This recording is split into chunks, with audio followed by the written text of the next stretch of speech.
कितना बड़ा एजाज़ है कि अल्लाह कुरान पढ़ने वाले को जन्नत में दाखिल करें और कुरान पढ़ने वाले की ऐसे 10 बंदों के बारे में शिफात कबूल करेंगे कि जिन पर जहन्नम वाजिब हो जाए, यानी जहन्नम लाजमी हो जाए, वो जहन्नम में जाएंगे।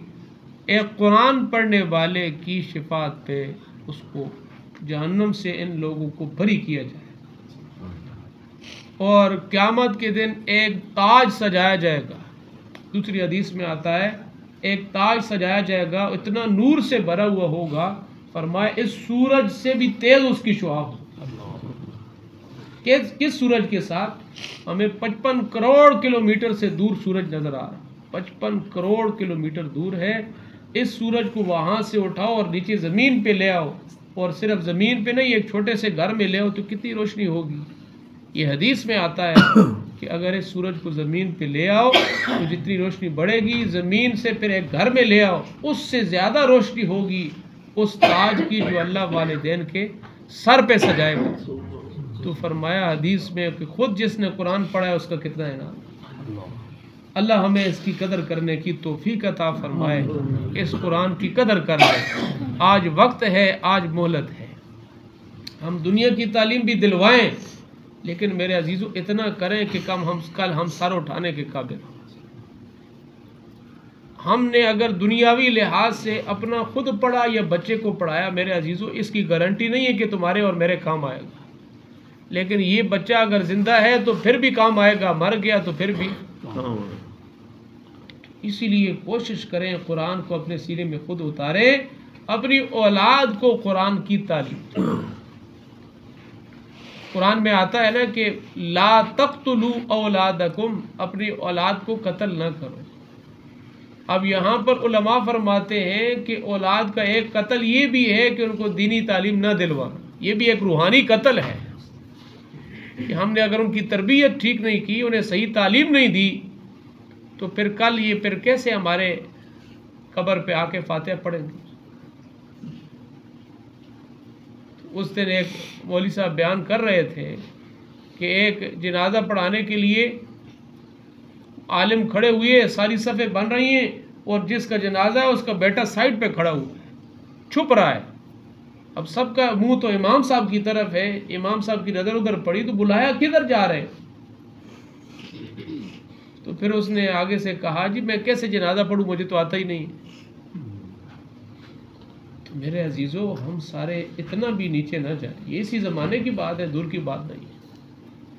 तो कुरान की तालीम हम दें और कुरान को अपने सीने के साथ लगाएं। तो कोशिश करके एक माहौल बनाए, जैसे मैंने कल भी कहा था, अगर 2 मिनट मिले नमाज से पहले तो आ जाओ कुरान खोल लो, देख तो लोग ना पढ़ ना सके।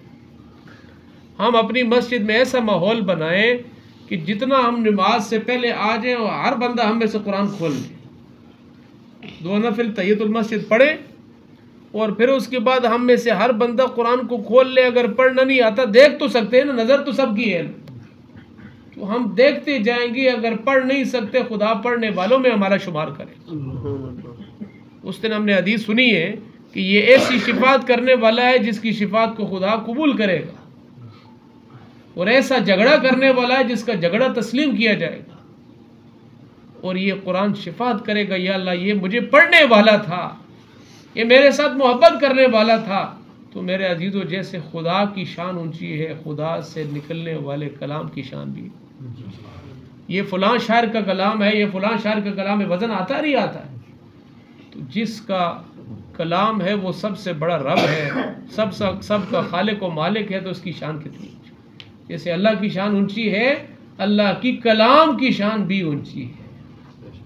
तो सारे भाई नियत कर लें, आज से भी नियत कर लें, इंशाअल्लाह कल से शुरू। एक बंदे ने तो आज तिलावत की है माशाअल्लाह, तो कल से शुरू कर दें और बंदे भी नियत करके। है मुश्किल है, लेकिन ये है कि जब हम माहौल बनाएंगे ना तो इंशाअल्लाह अल्लाह करेगा, जब कुरान को हम अपने सीने के साथ लगाएंगे तो कुरान सारे ताल्लुक टूट जाएंगे, कुरान का ताल्लुक नहीं टूटेगा। मुझे अपने सके बेटे, भाई, रिश्तेदार, दोस्त, अहबाब मुझे और आपको तन्हाई के गड्ढे में रख के आ जाएंगे, लेकिन ये कुरान उस कब्र में भी आ जाएगा। जब तक जन्नत में दाखिल नहीं करवा देगा ये कुरान हमारा साथ नहीं छोड़ेगा। इसीलिए सारे भाई नियत कर लें कि हम आइंदा के बाद रोज़ाना कुरान को पढ़ेंगे, और कम अज़ कम जितना नमाज से पहले आ जाएं, फजर से पहले आ जाएं, ज़ोर से पहले आ जाएं, असर से पहले आ जाएं, मगरिब से पहले आ जाएं, इशा से पहले अगर 5 मिनट पहले आ जाएं, कोशिश करें। तो बजाय फजूल बैठने के हम फ़ौरन कुरान खोल लें और कुरान की ज़ियारत कर लें, इसको चूमें, इसको अपने सीने के साथ लगाएं। ये कुरान ऐसा नूर है, ऐसी हदायत की कलाम है कि इसको देखने से भी अंदर से इंसान का अंदर साफ होता है।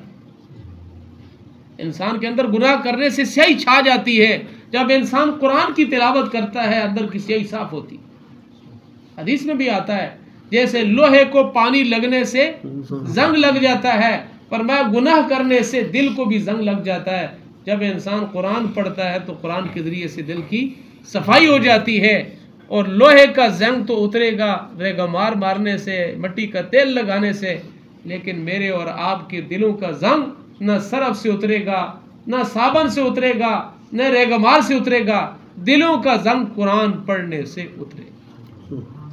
सारे भाई एक माहौल बना लें, जब हम मस्जिद में आए तो फौरन हर बंदा कुरान खोल ले। अल्लाह की कसम सारे ताल्लुक टूट जाएंगे, इससे पहले कि हमें मौत आ जाए, इससे पहले कि जिस्म से रूह निकल जाए। ये वाहिद शाहाना कलाम है, उसको अपने सीने के साथ लगा ले। अल्लाह पाक से दुआ है कि अल्लाह पाक हम सबको कुरान की मोहब्बत, अपनी मोहब्बत अता फरमाए। अल्लाह हमें तौफीक दे कि हम हर रोज़ 5 दफ़ा इस कुरान की ज़ियारत करें। अल्लाह हमें तौफीक दे कि रोज़ाना कुछ न कुछ हिस्सा हम इस कुरान का तिलावत करें। अल्लाह हम सबको अमल करने की तौफीक अता फरमाए। ये बच्चा आखिरी सूरत पढ़ेगा, इसका कुरान पाक मुकम्मल हुआ है। तो सारे भाई आखिरी सूरत सुन लेते हैं, फिर दुआ कर लेते हैं।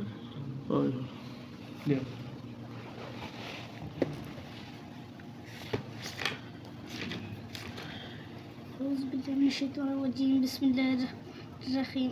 कुल अऊज़ु बिरब्बिन्नास मलिकिन्नास इलाहिन्नास मिन शर्रिल वस्वासिल खन्नास अल्लज़ी युवस्विसु फ़ी सुदूरिन्नास मिनल जिन्नाति वन्नास।